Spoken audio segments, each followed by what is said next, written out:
सबसे घटिया बनवला भगवान, ये दुनिया में तू इंसान।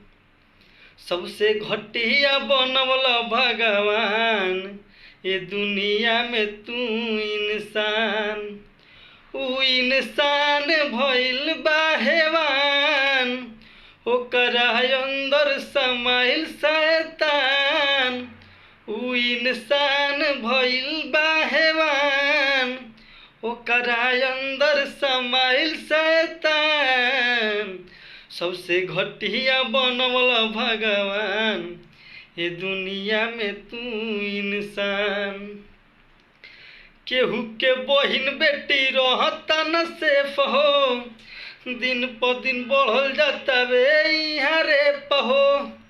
केहू के बहिन बेटी रहता न सेफ हो, दिन प दिन बढ़ल जाता वे इहाँ रेप हो।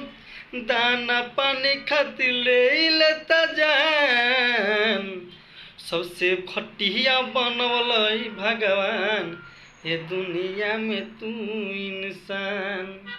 सबसे घटिया बनवला भगवान, ये दुनिया में तू इंसान।